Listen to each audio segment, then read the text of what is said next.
Hey, what's up, podcast? It's Chris here, and you are listening to a special bonus episode of Teach Better Talk. In this episode, we grabbed the audio from a recent bi-weekly check-in Ray Hughart had with our Teach Better fam. Ray is the Director of Training and Development for the Teach Better team, and every other Sunday, she holds a bi-weekly check-in where our guests can join to ask questions, discuss situations and solutions, and any tips and tricks that might help us all out. We really hope you guys join us in the future. You can find us on Twitter, Facebook, Periscope, Instagram Live, and all the other platforms when Ray holds these every other Sunday. But for now, listen to this episode and enjoy.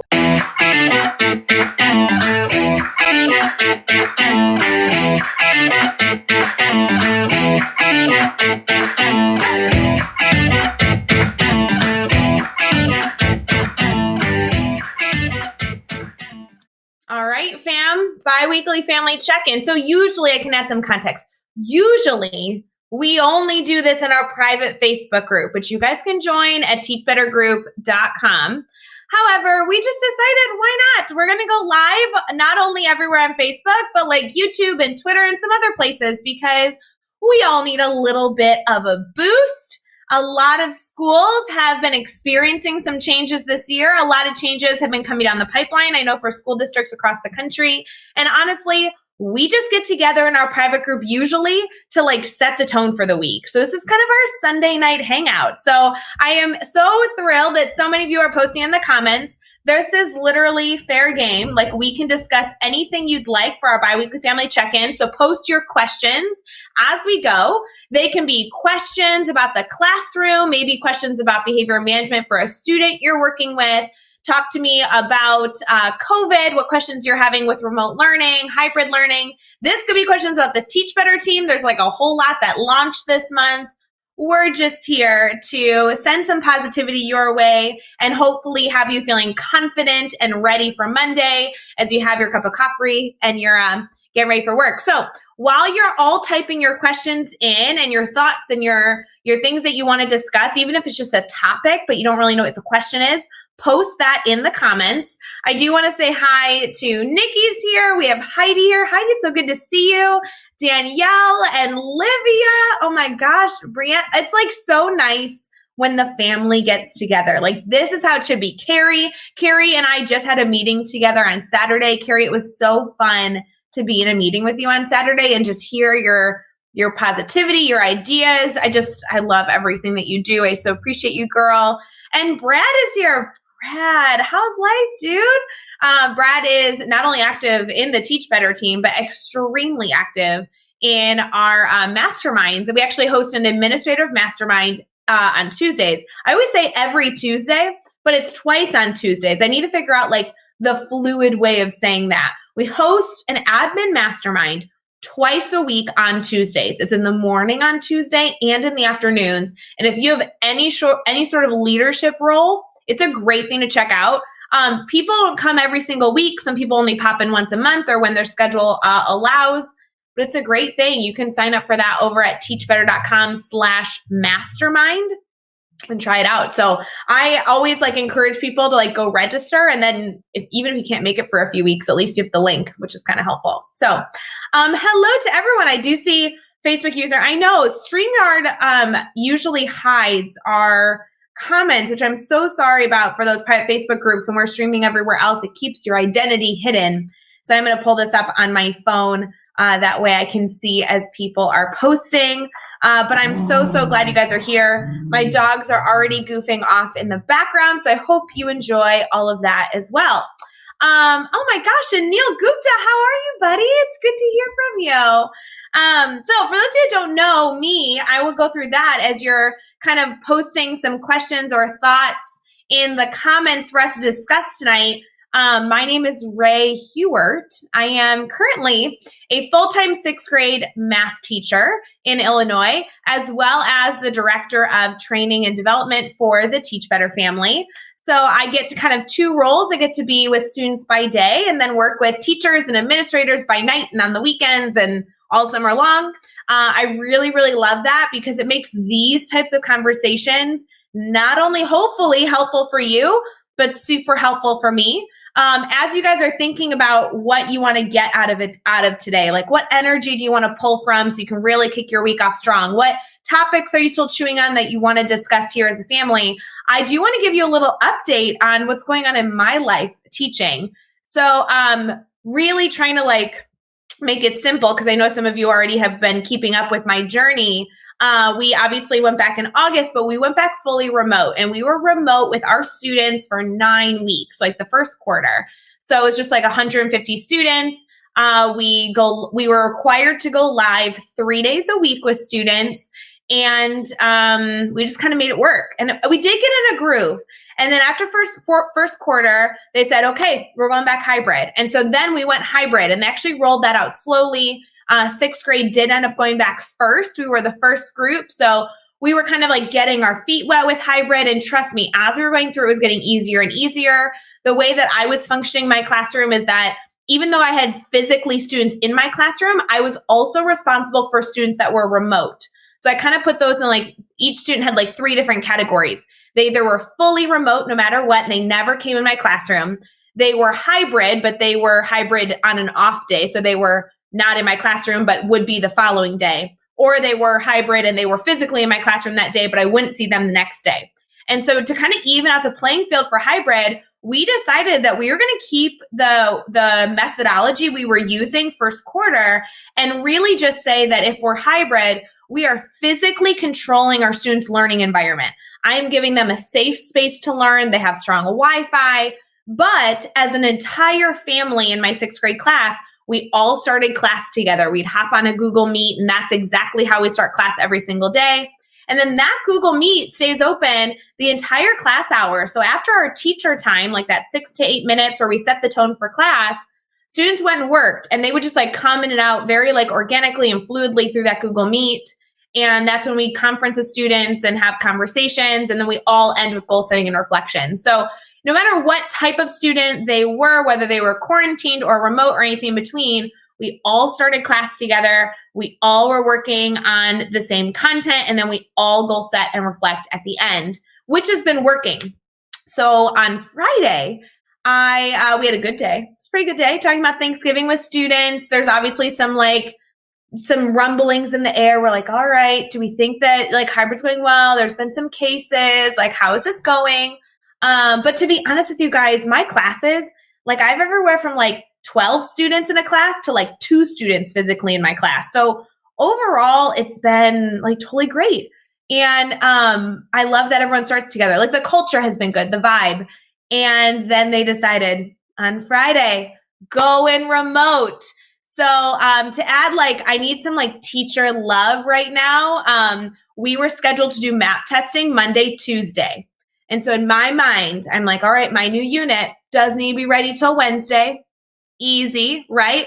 We have a weekend, then we have map testing. It's going to be super fun, super easy. And then Friday night, they called it, we're going remote on Wednesday, which means map testing got canceled. So I was oh my gosh, everything that I had planned for later in the week now got shifted to Monday. And so there was some prep and kind of some teacher juggling, right, that we got to do this weekend.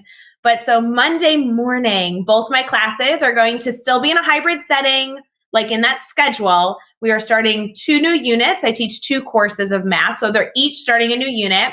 And then Wednesday, there's no school, and it's a teacher prep day for us to then transition starting Thursday to remote.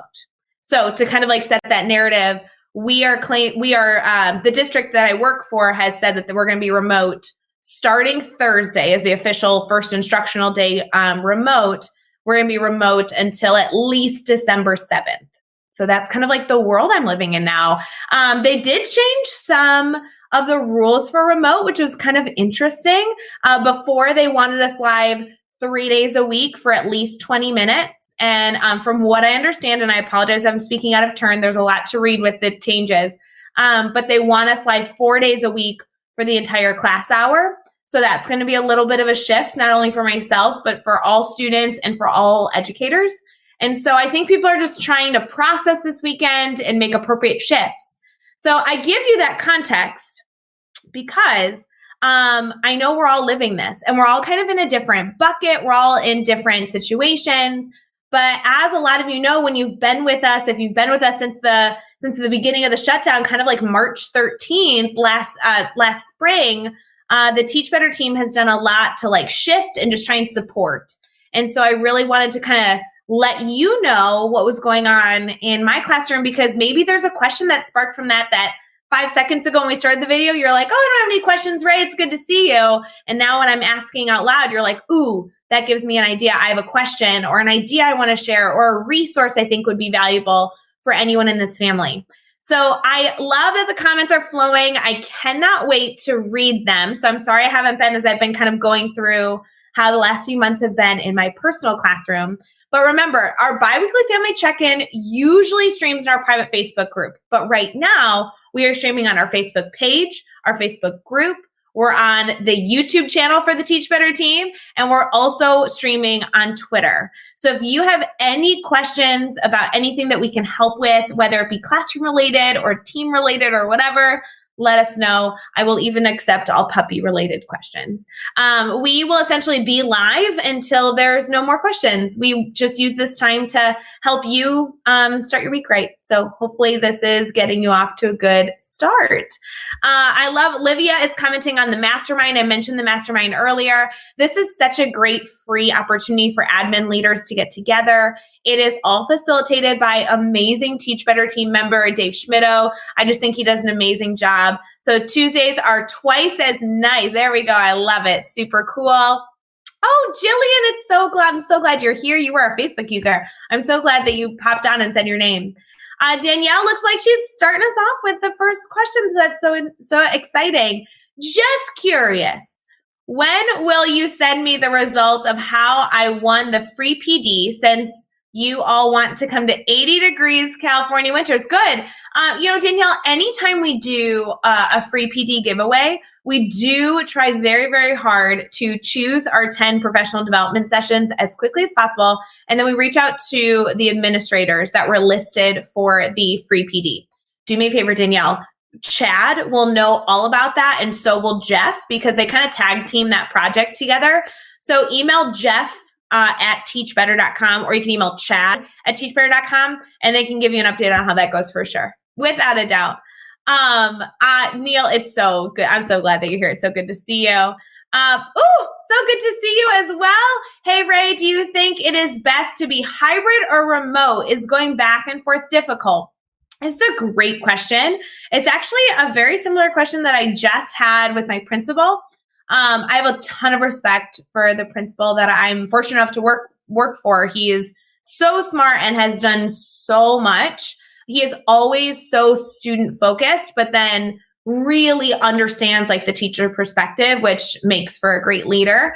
And I think the struggle is, and I don't want to get on a soapbox about this, so let me try and figure out like the key points I want to hit.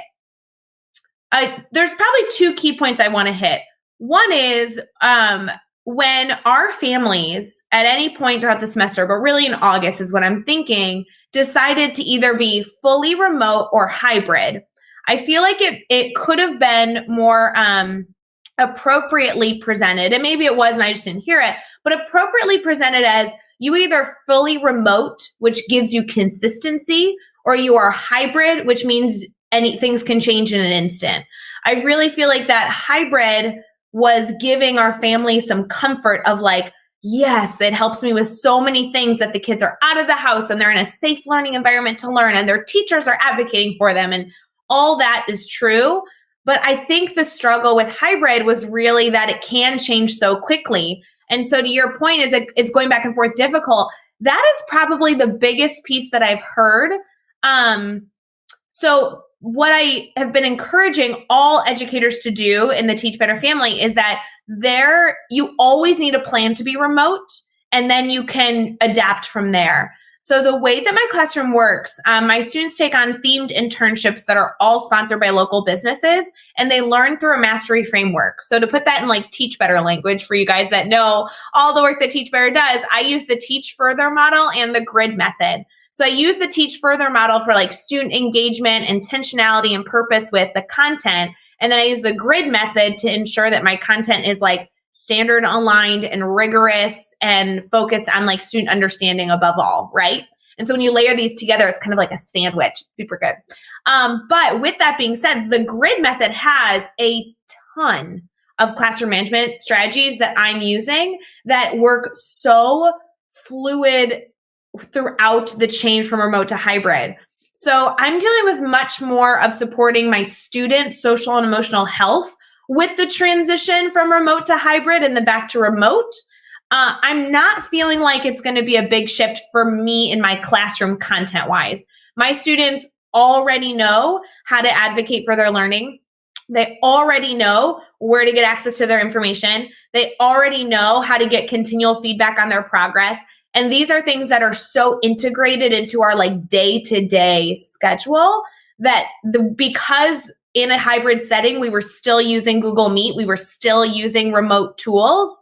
Now we go remote, like nothing changes besides not being able to control my students' learning environment. Like I said, that was kind of my mindset. Like if you're physically in my room, I'm giving you a safe space to learn with strong Wi-Fi. That's the biggest change. Like students not being able to see their friends is the biggest change. So it's bittersweet. But if you are an educator out there, I do feel like just as I get comfortable, it does shift. Like right as I was feeling comfortable with remote learning, we shifted to hybrid. And like then hybrid was really, really challenging for like, I would say truly the first 2 weeks. I think we were only hybrid for like 4 weeks, is it? But anyway, but then I really like this week, like last week, I was like, oh, we are doing really good with hybrid. Like finally got my feet on the ground, finally feel like students understood the process because it's obviously learning new things. Like I really felt a groove. And it was funny because I was in my principal's office saying, hey, you know what? We're really getting this. And he's like, yep, just wait till it changes. And it changed that night. So I think that's probably the biggest struggle. I do think it's difficult to go back and forth, but I also see pros and cons to each situation. So I would just continue to encourage all educators, if you're in the classroom or doing anything with students, it's not even if you're in the classroom. If you have a role where you're doing anything with students, set up routines where hybrid and remote can't mess you up. Like that's really what it comes down to. So yes, kind of answered your question, hopefully. Sorry, I know I'm missing so many comments. I told you I was going to start from the beginning and now I'm already missing them. So I apologize. Carrie says, we've been hybrid since August and got word that we were going fully remote starting Wednesday. Oh my God, Carrie, twins. We're in the middle of a grid, and to be honest, the transition is going to be easy. Wow, Carrie, I'm so glad to hear that. I am feeling the same way. The only thing that I'm happy about is like I'm finding some students really like paper resources, like paper tools. And because we're not going remote till Wednesday, I will see my 2 hybrid groups Monday and Tuesday. And so I'm going to offer, like we use a digital packet, but if they want a physical packet, I do print some out. So that will be kind of nice when I see them Monday and Tuesday that they like could grab a physical packet. I even will probably joke with a few kids like take 2, right? Because I have so many copies left over. But that will just allow them to maybe grab some tools for their, time remote. And we don't know how long that's going to be, but Carrie, it's interesting to hear that you guys are going fully remote because I know that you've been in hybrid since August. So you've been in hybrid so much longer than my experience has been. And so now they're making the shift. Do you know when you're going back to hybrid, or have they not released that? Like my district specifically said, like more information coming December 7th. So they're just trying to give people like a perspective. But I know a lot more districts, I'm finding it to be more common across the country that people are saying, yeah, we're going to close up until Thanksgiving, especially if you're in America. But then they're not coming back to like Martin Luther King weekend, right? So they're taking a much longer stint. Not to say that these schools, like my school district, who's saying they'll reevaluate December 7th, not to say they won't take that stint, but they're doing it in smaller increments versus other districts I know are kind of like chunking out that time so parents can prepare. So definitely a transition. Oh, good. Danielle saying you've been teaching remote the entire semester. Perfect. I'd love to hear about how that's going. Good to see everybody who's jumping in here. I love these questions. Feel free to keep throwing these questions in or any comments or concerns. That's why we're here. Carrie says, students have been split up A-B all year, but our remote instruction will all be students all together. planning some classroom culture, getting together, know your activities in November. It's bizarre. Yeah. So Carrie, let's talk about that. So it's interesting. You and I were kind of opposite. So because I started remote, I had all my kids all the time. Because you started hybrid, you were running what it sounds like from this comment, like an A-B schedule. So you had like two different like groups, if that makes sense. Now they're all coming together in a remote setting. That was the opposite for us. Whereas we were used to being one unified group. And then when we transitioned to the hybrid, a lot of teachers I work with transitioned to like an A-B schedule. So they were then seeing smaller groups. I never made that transition because when I was in hybrid, or when I'm in hybrid, our students still all come together. So like, it's very often that I'm supposed to have a student physically in my room and they're absent, but they join us remotely. Or like I always have all my kids at all times. So I totally understand like the weirdness of like almost doing culture building things in November.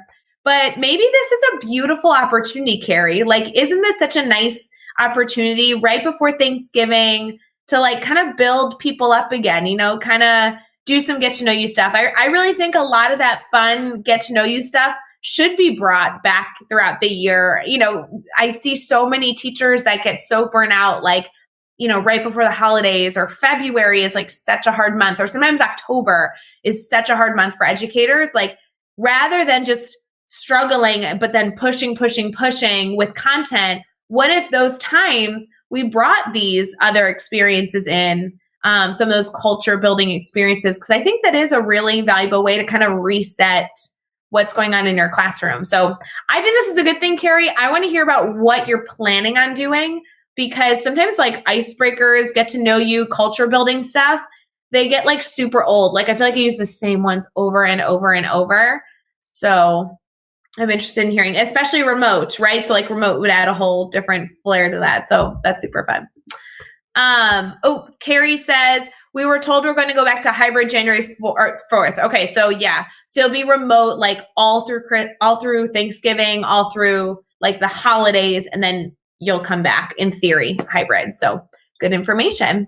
Nikki says, in my area in New York, we're still hybrid as of now. They keep saying every day that to get my students physically in school is a good day. Yes. I think a lot of educators are in a similar boat. I know a lot of classroom teachers and administrators are feeling the same way, that it's so nice to have the kids in the building, like even with masks, because it was weird like the first day, but gosh, it's like, it's such a different feeling when you have like kids. Like I had a student goof off last week and I like thanked him for goofing off. I'm like, do you know how nice it is to like see your personality and like see you kind of like be a kid? Like that's why we're in education. We love children, right? So there are definitely so much positives to that.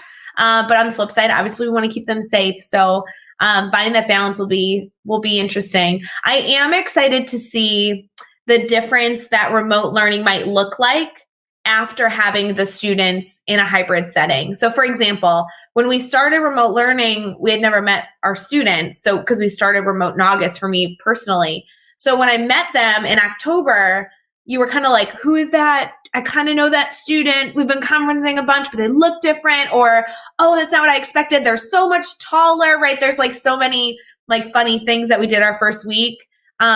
Just like learning about each other, seeing each other physically versus through a computer. And now those same students are then back with me remote. So I'm kind of like excited when they're going to be remote with me, because I feel like I'm going to know so much better how to kind of like get them. Like I had a few gentlemen that are in some of my classes that in a remote setting, I like couldn't get to really speak up very much. I like tried so hard to build a relationship. But then even just the last few weeks I've had with them hybrid, we've been kind of goofing off in class, like really building our relationship, which for those gentlemen has been really valuable, like building a relationship when we're like in the same room versus on the computer. And so I'm like excited now because I'm eager to see if that then shifts, if we have a more successful experience remote or not. So that will be really, really good. Oh my gosh, there's so many comments coming in. Hi, Jeff. Good to see you. Glad you're here. I just got off the phone with Jeff, and Jeff did give me a very nice compliment. So I'm in a good, Team Jeff headspace right now. Olivia says, at least once a week, I try to have team building activities for kids. They so love and appreciate it. Olivia, that's so important for our students. And that's honestly why, and this was years ago, that's honestly why I stopped calling my first 6 to 8 minutes. I stopped calling that mini lesson time. I used to talk to my friends and my colleagues and do professional development and say, okay, friends, I do a mini lesson, and then they get grid work time, and then we goal set and reflect. And I took that top part away. I'm like, it's not always a mini lesson. It is teacher time. I have full control over teacher time. I might do a mini lesson. I might address a common question, but I might also do team building stuff or talk about a funny YouTube video or something I saw on TikTok. It's so important to have those team building activities. Livia, if you wouldn't mind sharing, I'm going to challenge you. I don't know if you've done this in the comments yet, but would you share your top 3 team building activities that you like to do? And I'm going to encourage you, in-person's great, but if you have any remote that you're willing to share, or even a hybrid setting that works, I would just love any team building activities. I feel is such a good thing to kind of have in your teacher toolkit that you can kind of pull out at a moment's notice. So let us know if you can pull that off. Carrie says, I think I'm going to do show and tell. Oh my gosh, perfect. So there's some pets showing their house or their room they'd like to share. They couldn't normally. So I love that. You're trying to find a way to engage your students where they couldn't have done it originally, right? So you couldn't really have a student do a show and tell on their pets when they're at school, unless they're bringing in a picture, right? But it's very different being able to do that when you're at home. We did we have something called tutorial. I don't know if people have this, but it's a study hall. It's not, but it is. And we would do something every Tuesday that would be something like that. Bring your pet to tutorial Tuesday, or bring a sibling to tutorial Tuesday. And so you'd log on, and sometimes I would forget, I knew that we were doing it, but I would just forget. And so I'd open up my computer to the Google Meet, and there'd be all these animals. And I'm like, oh, animals. I'm like, oh, today we're supposed to bring our pet. So then I'd go grab a dog. It's just so fun. So that's a great idea, Carrie. I think that's a great way to engage with students. Obviously, you want to consider all the environments that your students may be living in. Some students are going to have access to some, different things, but we used to also do scavenger hunts. There's so many things you can do for team building. That's really easy, in a house, that you can do for scavenger hunts.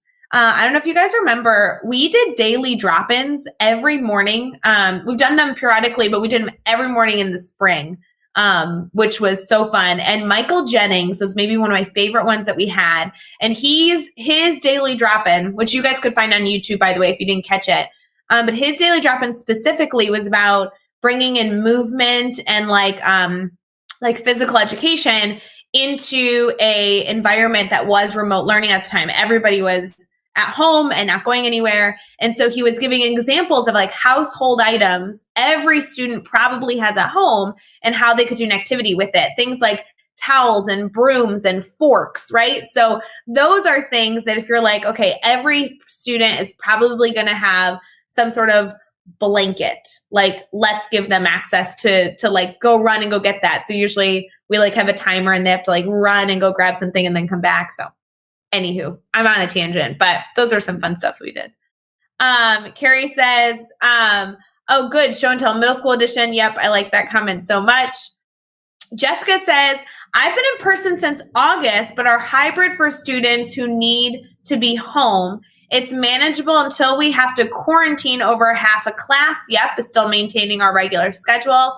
So thankful I'm using the grid method because it felt a little less crazy. How much FaceTime do you have when you are remote?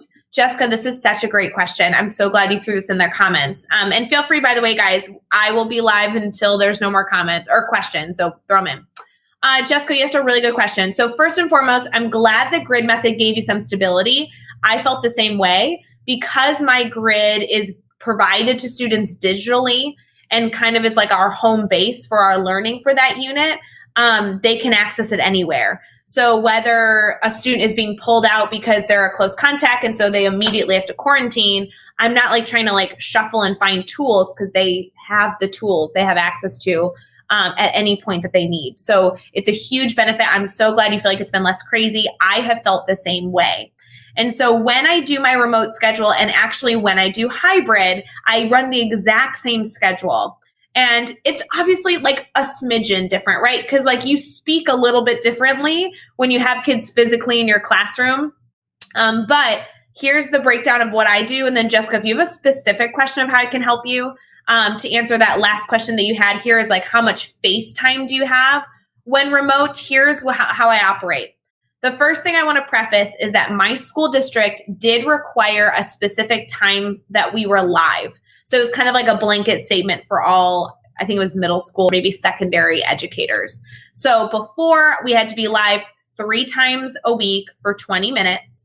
Now I'm pretty sure, and I might be wrong by tomorrow, so I apologize, but I'm pretty sure we have to be live 4 days a week for the entire class hour. So here's how I run my class, because my class fits within both those categories, because a lot of my live time is culture building, setting the tone for learning, and then just talking to students to understand what they know.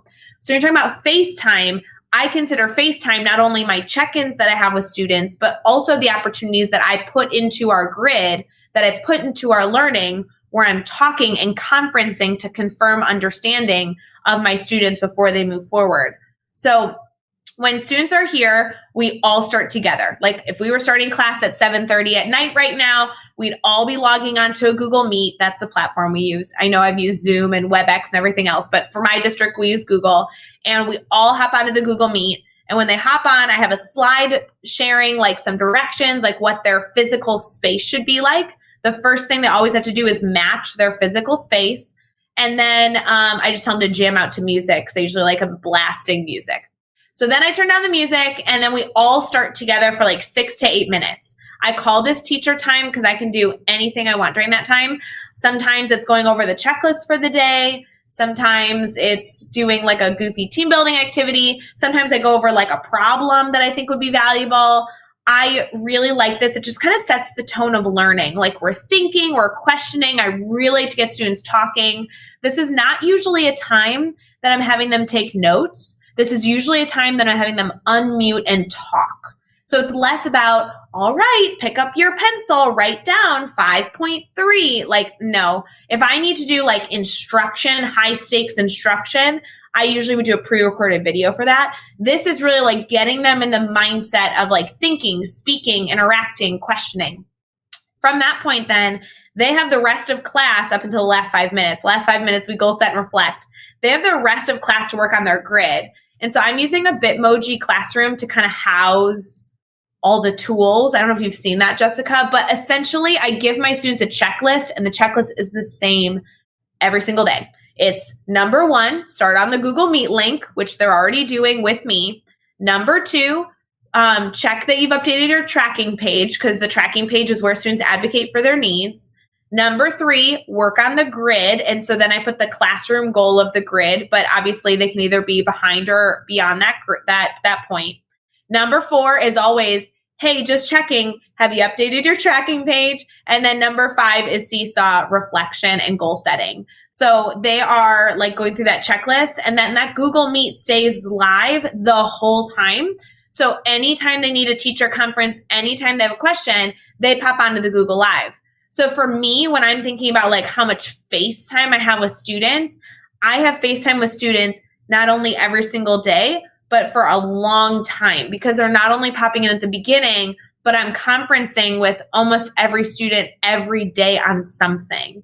So I feel like I'm getting a lot of FaceTime, but a lot of the FaceTime is also based off of the students' needs that day, if that makes sense. Hopefully that answered some of your questions. Danielle says, with the grid, the content structure is solid, and I have not had a single high school student complain about errors in their grades. Oh my gosh, I'm so thrilled. Yet out of my 200 students, about 10 have dropped out, and about another 20 have said that they lack motivation. What would you do for intrinsic motivation? Danielle, that's a really, really, really good question. I think anytime we can share ideas to engage our students, especially through intrinsic motivation, is huge. However, I won't lie. Like, I think you need to identify, maybe by asking students, like, what motivates them. Because I found that the reason I do the Teach Further model, which for those of you who may not know, like, I encompass our units in the purpose of the content by partnering with a business who uses that information. So for instance, tomorrow, my students are starting 2 new units. One class is starting a Baking Up Something Tasty unit, which is our fractions unit, all themed around banking. It's sponsored by a local business here called Sugar Mamas. And then the other one is a game show host where we actually have like a game show of Are You Smarter Than a Sixth Grader? And we talk about like what it's like to host a game show and all these things. So when we're doing those 2 units, when we're practicing those skills, a lot of the motivation, the intrinsic motivation you're talking about, comes from them understanding why they're learning. So if I was just like, okay, guys, we're learning fractions, that may not entice all of my students. But if I say, hey, today we're baking a cake, and the first thing that they have to do is they have to like, do this and this and this. And the first thing they're learning is the why, is the purpose. And then once they found the reason fractions are valuable, to then tie in and be like, okay, this is how you would solve this fraction problem. That intrinsic motivation comes because they understand why they're working. They're interested in what they're working. Now, you should know that I do not believe this gets every student involved. I understand that is a portion of students who will thrive in that environment. But so my response would be, like, let's identify 2 or 3 different areas that would entice students, and let's encompass all of those 2 or 3 ideas into all of our daily learning experiences. So if every single day of students learning starts with a why, by doing something like the Teach Further model, or like PBL, or like STEM, kind of like, if then you can kind of fill that bucket. Okay, so those students are going to do well. Another motivator could be like some sort of incentives, like they like the opportunity to win things, or, students will work for, like, a bad example, like candy or points. Like, okay, maybe we should consider gamifying our units. Maybe we should like count up points for the class and give out some sort of award. Like, I think my point is, if you can identify like 2 or 3 key things they care about, and ensure that those things don't just come up every so often, but they are at the forefront of your day, every single day, that motivation is going to hit on those students in a way that's going to be more effective than only focusing on the content. Not to say that you don't do any of this, by the way, like Danielle. I know that you do great things, but hopefully that gives you like food for thought. Like, I would really consider, if you're saying, okay, 20 kids aren't motivated, I would go to those 20 kids and be like, when are you feeling motivated? What are you doing? Who are you with? What interests you?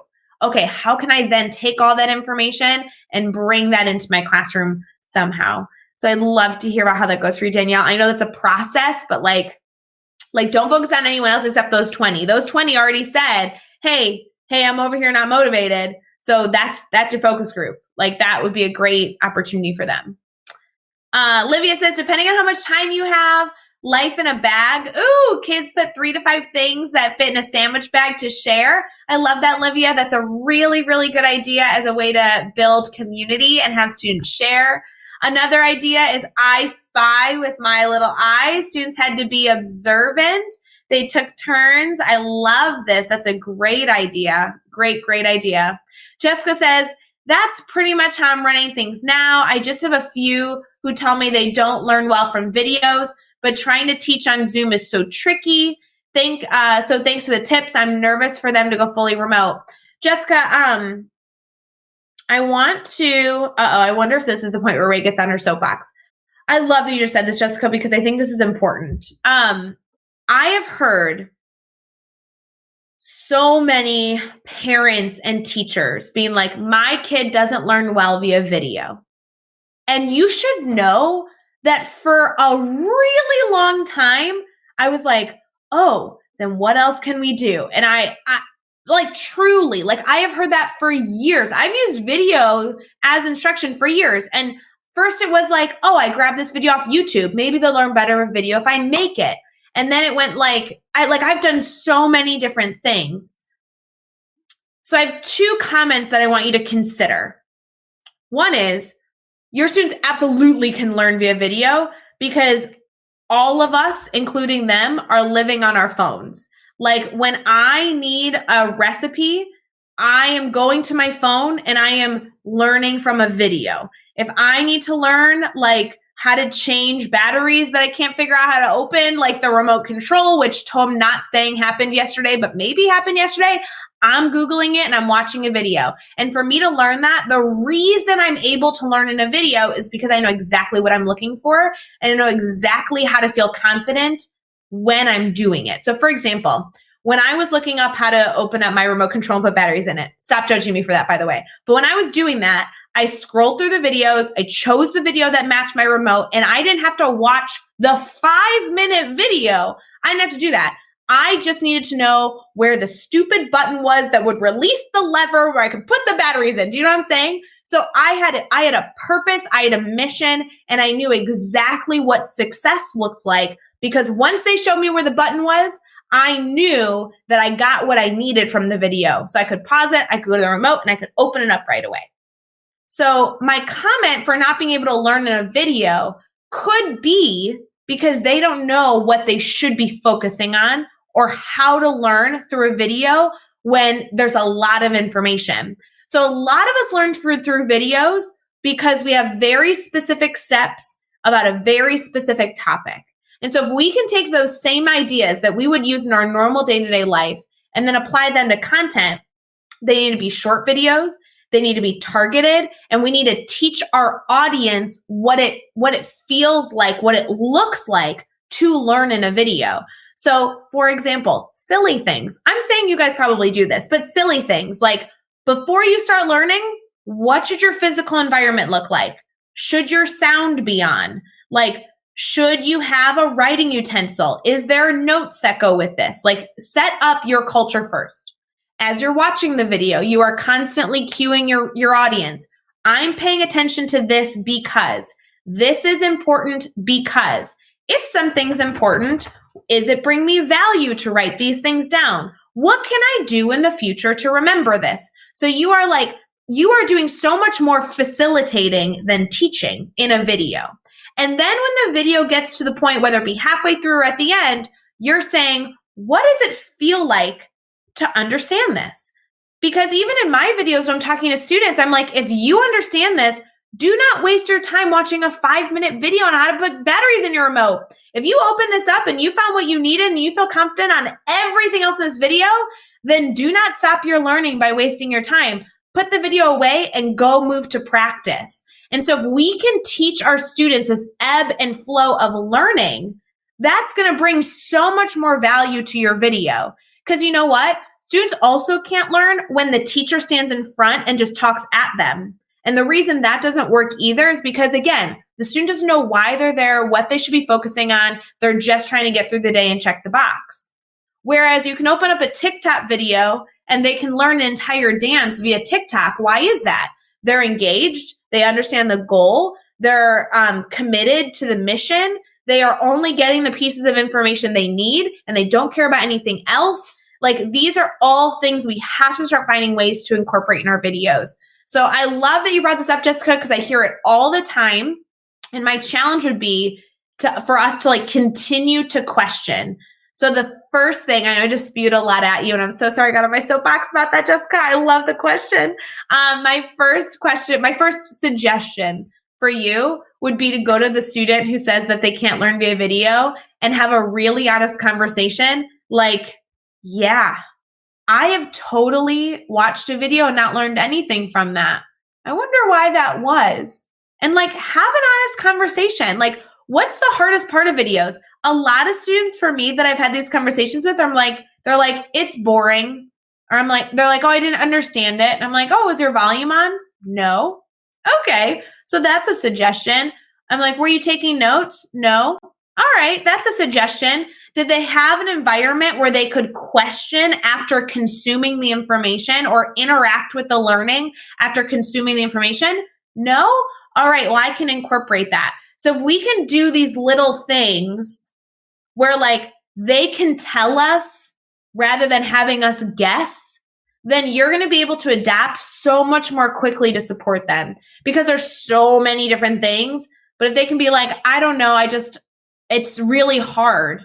You're like, oh, it's really hard. Maybe the video like wasn't the right scaffolding. Maybe they need a video before the video you had given them. So of course they can't learn from this. They're not understanding half the information. But if they had like some sort of scaffolding or they had, like if they had learned an idea, maybe they would have been more successful. Or maybe they were in a bad headspace when they watched the video. Maybe they were having an awful day. I can't learn when I'm having a bad day either. So now we're talking about, okay, so before you learn, like you got to do 10 jumping jacks. Make sure you put on your favorite hoodie. Like when you learn, this is a celebration. Like you got to set yourself up, right? So we can give students specific personalized feedback when we understand them. All right, I'm done with the soapbox. I'm so sorry. Jessica, I love the SI question. Thank you so much for sharing all of that. You're just such an incredible person. All right, I'm so sorry I lost where my comments were. I'm running to figure it out. Looks like Livia is sharing another idea. Thank you, Livia, for sharing 3 ideas with us for team building. This was so wonderful. If you guys missed these, she has shared 3 ideas that are so good. This is the 3rd.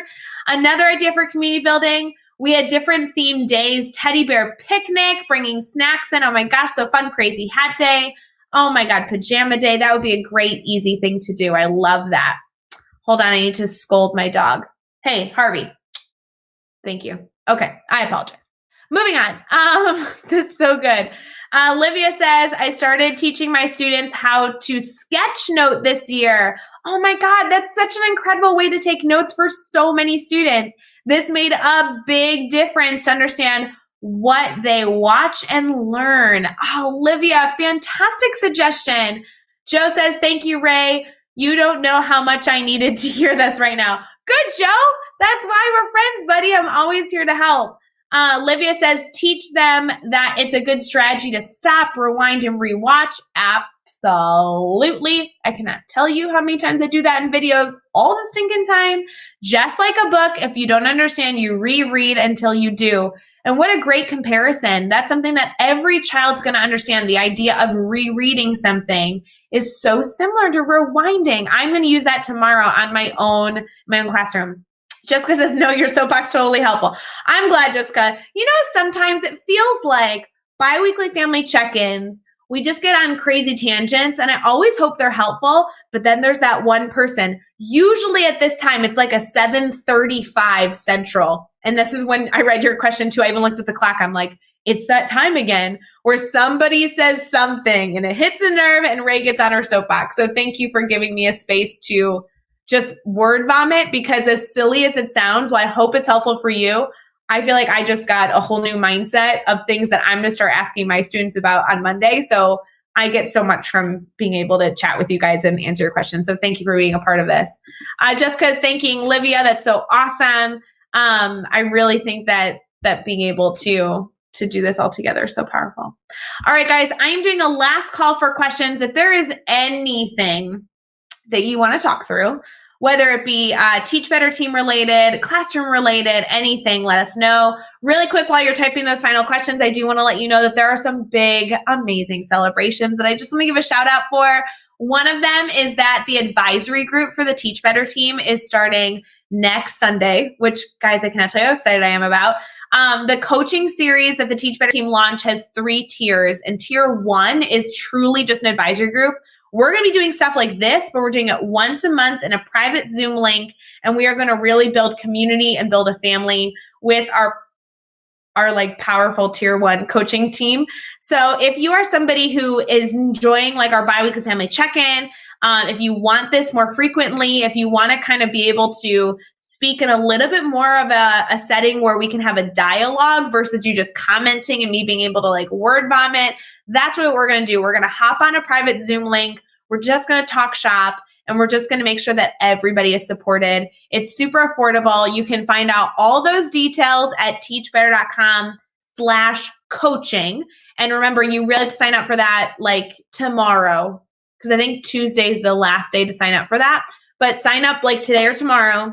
And then that starts next Sunday. And it's literally during this time. So we would be hopping on a Zoom link all together next week for that tier 1 coaching. And I'm very excited about it. So I hope you choose to come join us for that, because it will just be good dialogue, I think, for us to have every single month, kind of set some goals and reflect on a variety of topics. So that's one thing going on. We also just launched a major course that was accompanied by a blog series. So if you guys have not been to teachbetter.com recently, there is a brand new course in our academy called Time Management 101. And there's also a blog series on Time Management 101. So if you're somebody right now still trying to figure out your routine, your ebb and flow, go find out all the ideas that were shared in the blog series and the full course done by Jeff. So that you can find at teachbetter.com/blogs. That's where the blogs are. And then the course is at teachbetteracademy.com. So you can see all those details. The last thing, and I know we're not like technically talking about this tonight, but I don't even care. I'm so excited for my friend Jennifer Apple. Jennifer Apple is a member of the Teach Better team. She just oozes positivity. She's so amazing. And she's got a new puppy. But Jennifer Apple is releasing her children's book this week. Like, we are in celebration mode here. It's on pre-order and it comes out on Friday the 20th. And Jennifer Apple, this is her second children's book, but they go together. And the first one focused on Maya. Her second book is called I Am Who and focuses on Ginger. There are such incredible uses that you can have with this brand new children's book. And I love that it's a part of the series, because you can not only collect them, but they all focus on different themes with the same characters. So I won't lie to you guys, I'm using these in my 6th grade classrooms. Like, when we're talking about culture building and stuff, like, I love reading children's books to my 6th graders and have them like give me feedback. Everything from, oh my gosh, those illustrations are so beautiful, to, oh, I really like dogs, to, yeah, let's talk about like that social and emotional struggle that character went through. So I just so want to celebrate Jen. Jen, I'm so proud of you. And I cannot wait for the second children's book to come out, because I know that people are going to be reading it to their children at night, and then also bringing it to their classroom and sharing it with their like elementary, middle school, and high school students as well, just as an opportunity to get people talking. So shout out to Jen. You can pre-order that like a bunch of places, Amazon, Etsy, and at awardwinningculture.com. So there's like a ton of places. And I think you can buy them as a bundle. So that will be super cool. All right. Thank you for all of you that popped in. So good to see Kelly. Kelly, I did get your text yesterday, and I'm so excited to chat hopefully super soon. I love all the work that Kelly does. And if you guys have not checked out Kelly and her team with Nicole and Laura on Education Blueprint, that is literally a way for you to share and gather free resources. Education Blueprint is my favorite spot to go anytime I need anything. Carrie says, this is such a great way to start the week. I'm so glad. So glad. And I appreciate all the positivity, guys. I hope you have an incredible rest of your Sunday evening. And we'll talk again soon. But happy Sunday. And hope you have an incredible week. And just relax. Give yourself some grace. And you know what? Try and have like a little bit of fun. All right. Bye, guys.